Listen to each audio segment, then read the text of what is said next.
My name's Murray Allomes. I've lived in this Nangiloc Colignan area for 32 years now. Seems a long time. I've been in the CERT for 8 years since I was a founding member. I've had 6 children out here, and the place has been a wonderful place to bring a family up. I originally came out from New Zealand 34 years ago, and I was going to do the big trip around Australia. And believe me, I've met lots of people in this area that were doing the same thing. I got to Nangiloc with my wife at the time and 2 children, and we stayed here. The name itself, Colignan, actually was the name of a tribal chief out here at the time for the Aboriginal tribe. And when they settled the area, they called it Colignan. And then as time went, the area followed along the river, got bigger and bigger. There was a post office at Colignan, and they decided we better put one down here, and which they did. And then they said, oh, what are we going to call it? And the Postmaster General said, well, what if we spell Colignan backwards and call it that? And there you go, Nangiloc. CERT stands for Community Emergency Response Team. We've been going for 8 years now. I was an original founding member at the time. We're under the umbrella of Ambulance Victoria. We've been placed out in these remoter areas to give vital, time-critical support. We've got all the stuff in the back of the car to sustain a life, give pain relief until the ambulance arrive. We've had people here that, like a child with a broken leg, he lay on the ground for 2 hours before we started. So that gives you an idea. And the communities said, hey, what are we going to do? And that's where the ambulance service stepped up and got these CERT groups put in place. It was the communities that pushed for it. We started off with about 25 members, and we're down to 10, but we've got 6 about to be trained, which is good, and it's good for the area. I'm Julie McEwan. I've lived here for about 42 years, and so I've been a member of CERT for about 2.5 years. I'm Kerston Chislett, and I've lived here for 15.5 years. I've been part of the team since we started 8 years ago. I'm married with 3 children, and that's why I joined. My name is Allan Peek, and I live on a fruit property in Colignan, and I've been living here for 13 years. And I've been a CERT volunteer for 2 years now, and it's probably one of the most rewarding things I've ever done to help people. My role in CERT is I'm the group leader. I sort of have to deal with any issues involving the CERT, dealing with Ambulance Victoria, which we're under their umbrella. They supply everything, car, all our supplies, everything they supply. The guys get on really well, but like in any organisation, sometimes you have your little moments and that, and I've had 6 children, so I can sort it.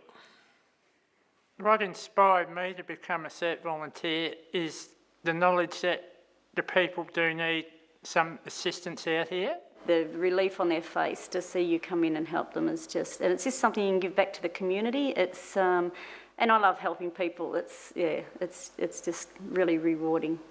Well, when I signed up, I had 1-year-old twins, and I never wanted to be the person that stood there and said, I don't know what to do if they were hurt, or I wanted the skills to help and, get people through that. Any medical help that you can give these people beforehand, before the paramedics arrive, is so vital. Our figures are normally around 30 plus call-outs a year. There is 29 CERT units throughout Victoria, 307 active members, and they average from some stations 2 call-outs a month to 35 call-outs a month. So when you start doing the figures, it's a lot of call-outs that CERT actually do. We attended a burns victim, and it was one of my very first ever call-outs, and it was a pretty daunting thing to witness, but There was a young Asian girl that a caravan exploded. We possibly saved her life, I believe, and that just shows you the value of what we do out here. I think I'd actually be frightened if we didn't have a unit here.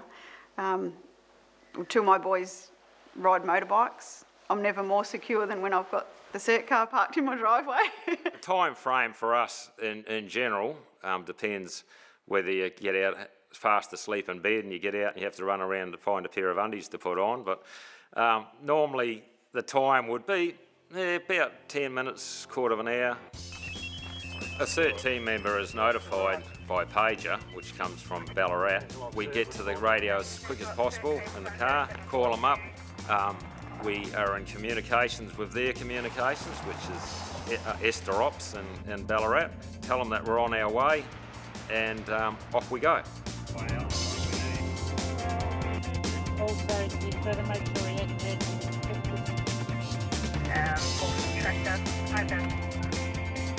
In Ballarat, we've got a clinical team that if we think we've got a problem, we can call them up. The car's decked out with oxygen, defibrillator.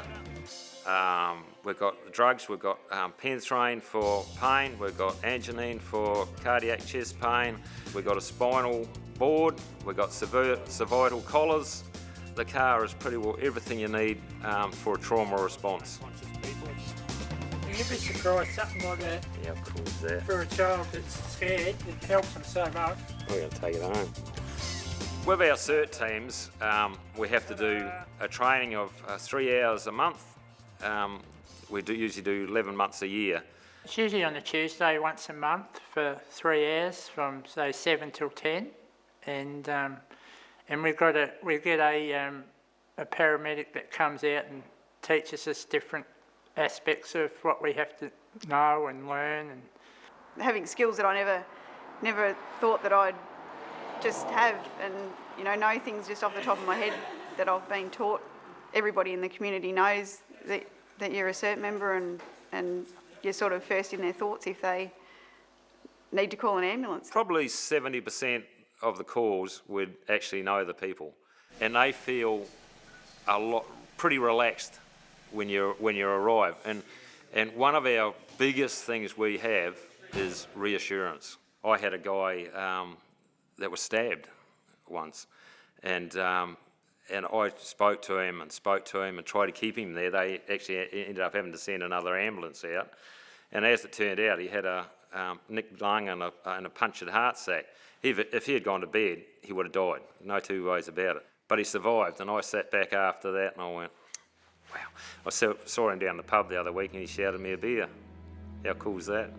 we get cards and letters and things, and just to see those come in and to read them, that's a rewarding part of the job, to know that we help people and make them better again, because no one deserves to be suffering. Volunteers are very hard to get, and to get a dedicated bunch like this, got these guys here, it just makes you so proud to have them. And I think once the new ones start and they go out for the first couple of call-outs, it just blows them away. They just go, wow, I love this. Getting back to my son, he became a member of CERT, and it made up his mind for him what he wanted out of life, and he wanted to become a paramedic. So he actually got into uni as a mature age student, and he has just finished and had started work in Irimple about 2 weeks ago, and we had his graduation in Melbourne yesterday. So It bonds the people. It really has changed my life, I think, for me personally, for the better. As I said earlier, I think it's one of the most rewarding things for me personally that I've ever done. And just to see the general acceptance and the happiness that we do give the people out here, and that's something you can always take in, and it's something that's really special for me in my heart. So my real dream is just, we put all this time in, I just want to see it keep going. Doesn't have to get bigger, just keep going.